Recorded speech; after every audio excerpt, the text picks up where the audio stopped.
dusty lens. Hold on a minute. Cool. So anyway, this is what's up, guys? This is the first of a series of vlogs or videos or whatever you want to call them these days, and I'm just going to kind of show you my recording setup for some new music that I'm working on. So first things first, we're going to fire up the studio and we'll check out what we're using. Instead of using plugins for guitar amps, Sims, I'm going to be using my actual guitar amp, which is this bad boy right here, PV Triple X, with this old PV cab that I got from my dad that he didn't want. It's from like the 80s. Not entirely sure what it came from.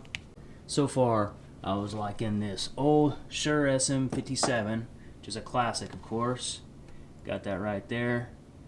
Pretty much, well, it's not really centered on that cone, but it's pretty close to it. You can kind of see in there. It's kind of off to the edge because right on the center of that cone was just a little too harsh for me, so just put her to the edge a little bit.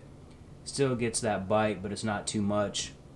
Then I decided on my this old Bluebird condenser mic on this speaker over here. As you can see, it's all offset a little bit too. Not right on the center of the cone. And that's just kind of giving me a cool vibe, you know. I'd say it's probably not the most high quality sound you'd expect, but it's just the vibe that I'm going for. So I really like it. And you know, don't get me wrong, I love plugins too. I've got some plugins that I love, and I still use them. I'll continue to use them, but sometimes they're just a little too clean sounding. So I wanted something that was just going to give me a little bit more of a kind of a raw sound, kind of something more like the type of sound that I grew up listening to when, you know, back in like the 90s and early 2000s and stuff. And I just kind of like that sound. So I figured I may as well go for that. So let's go ahead and fire the studio up. We'll check out what we got going on, give you some audio examples, and you tell me what you think. All right, here we go. Shout out to Hazel's Coffee here in town. As you can see right there, boom, Hazel's Coffee. This actually is not Hazel's Coffee, but I'm actually out of coffee today. So, who knows? Maybe I'll run out there and grab me a bag of Hazel's from my local coffee shop to make killer coffee. And there's a couple things I'm excited about. So, trying to save myself a little bit of money, as we all are these days.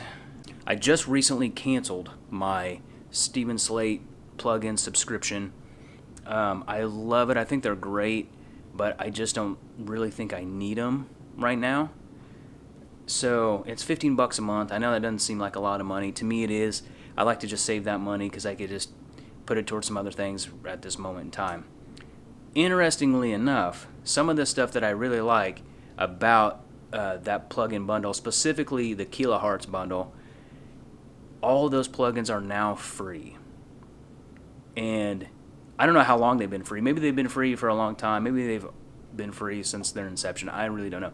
Point is, they're free now, and I'm still out of focus. Hold on a minute here, guys. Anyway, so they're free, and I use Reason. I am using the Reason Plus subscription, which I might actually change that and revert back to my perpetual license of Reason 10. I just haven't done that yet because I have a feeling it might throw a wrench in a lot of my projects that I've worked on if I use something that's not available in Reason 10, or if it's not compatible with my operating system, what have you. You know how that stuff goes. And another thing with plugins too, just while we're on the subject, it's such a pain in the butt to remember passwords, logins, and which plugins I have and all this stuff. So over the last couple of years, I've really simplified my my plugins and my whole recording process and writing process and everything.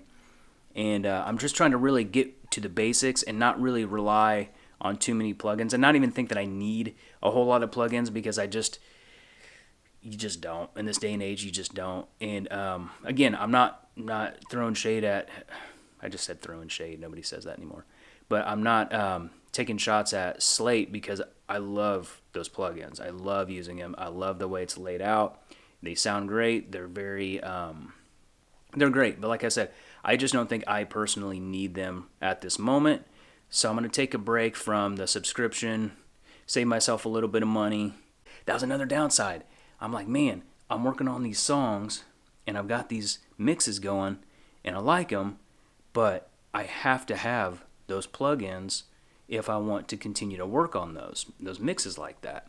So I think I'm just kind of rambling at this point, and that's fine. But my whole point to everything that I'm saying is I want to simplify that. I don't want to try to rely on tons of compression and EQ and this and that to try to get a sound going. I don't even really want to use amp sims if I don't have to, for multiple reasons. One, for, free up a little bit of processing power. Two, the vibe I'm going for, I don't really get with those plugins. They're almost too good, almost too clean, and sometimes it's kind of hard to make them sound a little like crap, like, for lack of a better term. So I'm going to resort to using my good old faithful tube amp over there with some mics on it and just try to get, capture the audio the way I want it, and then I can use a little EQ later just to spice things up or fix things that I don't like. But I don't think I need to load so many plugins and try to remember all this stuff and pay for all this stuff. I just don't think it's necessary. I know it's not necessary, which is why I've already done that. I think I've talked enough about plugins.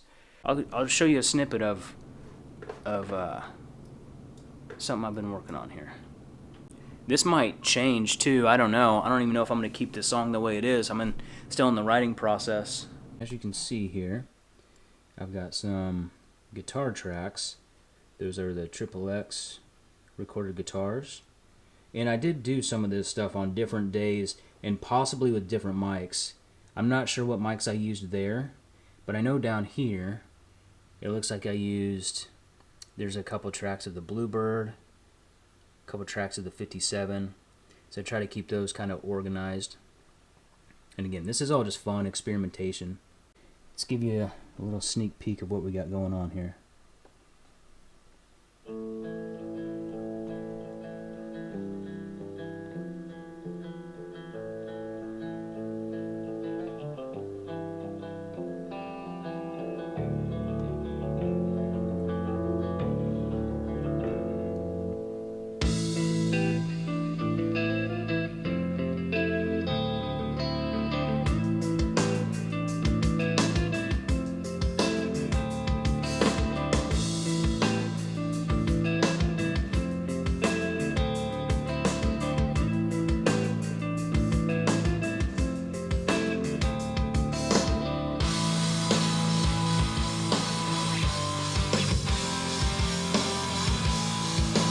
Alright, I think that's good enough for now. So leave me a comment. If there's anything you want to see or hear, have any questions, let me know. Follow me on all the socials. I should be there, and I should be posting content pretty regularly. So be sure to check that out, keep up with it, and yeah, let me know what you think of that song. I think it's really cool. And I'm going to try singing too, and that's something I haven't ever really done in the past. So that's going to require a lot of practice and a lot of effort. And I'm going to try to use as little processing as possible, as little pitch correction, as little editing as possible. So that's what those are my goals. It's pretty much all I've got. So anyway, thanks for watching, guys. There's going to be a lot more, and we're going to do a lot of studio stuff. We're going to go through, we'll break everything down.